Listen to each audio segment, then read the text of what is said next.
Nós concluímos agora uma etapa, um ciclo de 4 anos, fazendo entregas que são históricas, entregas na área de infraestrutura, entregas na saúde, entregas na educação, mas as nossas principais metas são o social, e aí a gente tem o nosso auxílio estadual permanente, tem o nosso prato cheio e a geração de emprego e renda.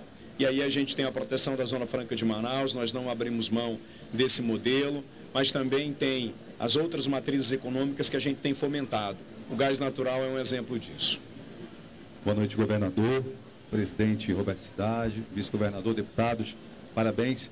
Governador, tem 2 perguntas, na verdade uma é minha e a outra é do Alexandre Rissaiasso, da Rede Globo. A minha é sobre a sua mudança no secretariado, já está tudo certo, eu vi que no dia 30 saiu a exoneração de todos os secretários, como é que está isso? E a segunda, o senhor esteve com a gente, falou da questão dos programas sociais, né, que o senhor pretende ampliar e a geração de emprego. A pergunta é como o senhor vai fazer isso? Obrigado. Com relação ao secretariado, a partir de amanhã, nós vamos começar a publicar os nomes daqueles secretários que irão voltar. A gente ainda está em conversas para algumas alterações, levando em consideração todo o arco de aliança que foi importante para que a gente pudesse chegar aqui, e é dessa forma que a gente vai continuar governando. Não farei nenhuma mudança que seja drástica e que represente qualquer processo de descontinuidade, sobretudo naquelas áreas que são sensíveis, como educação, saúde, infraestrutura e segurança pública. Com relação às metas que nós estamos estabelecendo para o próximo mandato do social e também da geração de emprego e renda, o social nós vamos ampliar o nosso auxílio estadual permanente para mais 50 mil famílias nesse ano de 2023 e vamos ampliar a quantidade de restaurantes populares no estado do Amazonas. Quando eu assumi o governo eram 7, hoje são 44 e nos próximos 4 anos nós iremos abrir 41 restaurantes populares para que todos os municípios do estado do Amazonas tenham um prato cheio.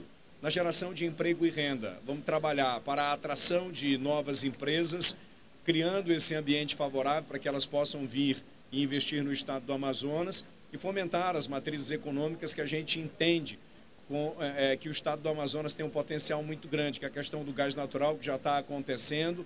Para os próximos 4 anos, nós já temos aí a construção de 3 térmicas, fazendo quase 1 giga de produção de energia elétrica. Isso daí perfaz mais de 4 bilhões e meio de investimentos. Isso será traduzido na geração de emprego e renda, na circulação da economia. Nós temos a questão do turismo, que a gente tem trabalhado de forma muito significativa com as rotas que a gente está fomentando para que se estabeleçam aqui, como é o caso da rota Manaus-Fort Lauderdale, Manaus-Miami, já temos Manaus-Panamá, já foi anunciado pela Avianca Manaus-Bogotá e a gente está trabalhando para que logo a gente possa ter a rota Manaus-Portugal pela TAP.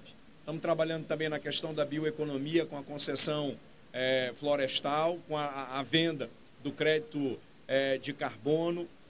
Então são essas algumas das atividades que a gente tem trabalhado muito para poder fomentar e diversificar as nossas atividades econômicas. Boa noite, governador. Parabéns pela reeleição.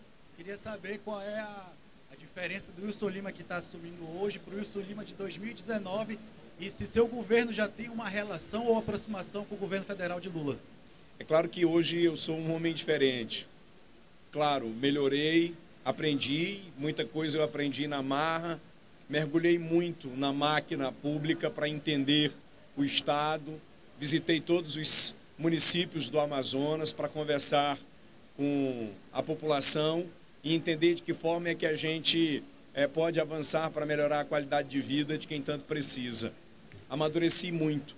Hoje a gente está começando um novo mandato com alguém muito mais experiente, muito mais maduro, mas com o mesmo e também com o mesmo desejo de trabalhar e de fazer as entregas. Qual a outra pergunta? Em relação ao governo federal. Ainda não conversei com o presidente eleito, mas o estado do Amazonas não pode prescindir dessa relação com Brasília, em razão de alguns pontos que são sensíveis aqui no estado, como a questão da Zona Franca de Manaus, a proteção ambiental, a questão das fronteiras, BR-319 e outras pautas que o governo do estado não consegue caminhar sozinho. O momento oportuno, o momento para isso vai acontecer e tão logo isso aconteça, será de conhecimento da imprensa. Governador, boa noite para o senhor, parabéns pela posse, boa noite aos demais participantes aqui da solenidade, boa noite a todos. Governador, o senhor falou que, como o nosso colega aqui que me antecedeu falou, o senhor falou que o senhor não é o mesmo homem de 4 anos atrás, e o senhor falou que ouviu muito, aprendeu muito. Gostaria que o senhor citasse um pouco o que o senhor aprendeu ao longo desses 4 anos, que o senhor vai agora implementar de uma forma mais intensa, agora nos próximos 4 anos. E também eu reforço a pergunta do nosso colega em relação à sintonia, à aproximação que o senhor terá com o presidente Lula, né? Já que ele também assumiu hoje, tomou posse, e ao longo da campanha política o senhor apoiou outro candidato. Eu gostaria de saber como é que vai, se já tem pelo menos uma agenda, o senhor já tem alguma pretensão em termos de agenda para se encontrar com o presidente Lula, para conversar com ele, para levar os assuntos de interesse do estado do Amazonas, para que ele possa também dar essa atenção ao nosso povo?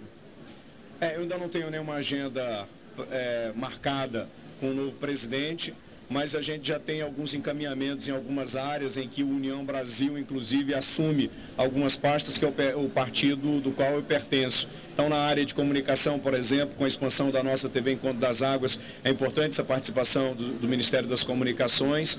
Assumiu também o Ministério o União Brasil assume também a pasta do turismo. Então, é algo que a gente está construindo para essa agenda ainda esse mês. E aí a gente tem também, em alguns ministérios estratégicos, a participação de pessoas que foram colegas meus enquanto governadores. É o caso do Flávio Dino, que eu tenho uma boa relação, que foi governador do Maranhão, que é o ministro da Justiça. É o caso também do ex-governador Wellington Dias, com quem também tem uma boa relação. Então, eu imagino que a gente não terá dificuldades com essa aproximação com o governo federal. Mas falando do que eu aprendi principalmente que ninguém governa sozinho, né? Eu sempre fui um homem do diálogo, mas esse diálogo eu entendi que ele tem que ser muito mais amplo, né? E isso está muito claro na minha mente.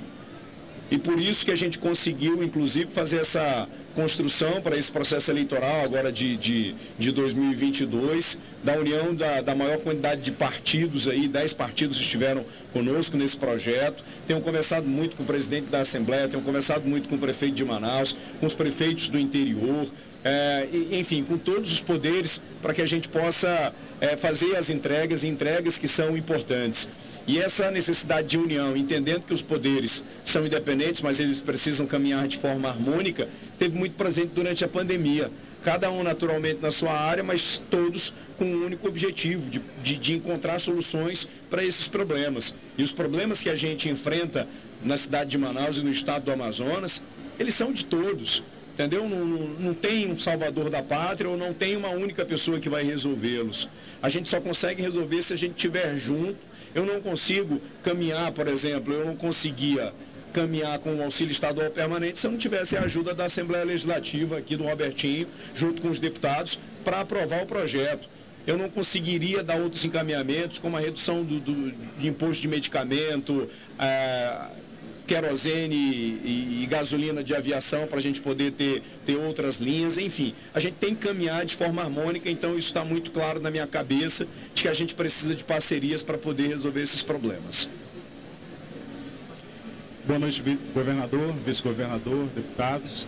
A minha pergunta é sobre esse relacionamento que o senhor mencionou que é importante com os prefeitos dos municípios do interior. O senhor venceu em 34 dos 62, mas vai governar para os 62. E o senhor falou também uma coisa que na primeira posse sua, o senhor também mencionou, que é de colocar a foto de pessoas comuns nas repartições públicas. Qual é a mensagem que o senhor quer passar com isso? Eu sempre tenho feito isso, conversado com todo mundo, independente de ter alinhamento político ou não. E a mesma coisa irá se repetir nesse mandato que agora se inicia. Claro, com conhecimento muito maior do Estado, para que a gente possa encontrar esse ponderamento e esse equilíbrio. Eu e os prefeitos são prova disso, de que mesmo aqueles prefeitos que não tiveram comigo durante esse processo eleitoral, a gente mantém o diálogo, e não é só diálogo de conversar, não, é de ajudar também o município. Eu tenho levado aquilo que é de responsabilidade do Estado, e dentro das nossas limitações, também ajuda para esses municípios. E eu não tenho dificuldade em continuar conversando, porque quem é prefeito de qualquer município do interior, essa pessoa foi eleita legitimamente pela vontade popular, e isso precisa ser respeitado por quem quer que seja. Então eu não tenho dificuldade em continuar conversando e avançando nesse sentido. Com relação às fotos nas instituições, eu faço questão, eu não pude fazer isso durante o primeiro mandato por conta de pandemia, de enchente, enfim, de um monte de outras situações que acabavam sendo uma prioridade maior. Eu vou colocar a foto das pessoas, de trabalhadores, de pescadores, de agricultores, porque são essas pessoas que fazem esse Estado ir para frente. É resultado do trabalho desse povo que o Estado do Amazonas é construído. Eu estou aqui como representante e eu estou aqui como alguém passageiro. Eu estou aqui para cumprir uma missão, mas sozinho eu não faço nada. Quem efetivamente faz com que as coisas aconteçam são as pessoas que estão lá na ponta. É por isso que nós vamos colocar em todas as instituições a foto desses cidadãos que representam a força do nosso Estado. Obrigado, meus amigos. Feliz Ano Novo. Valeu!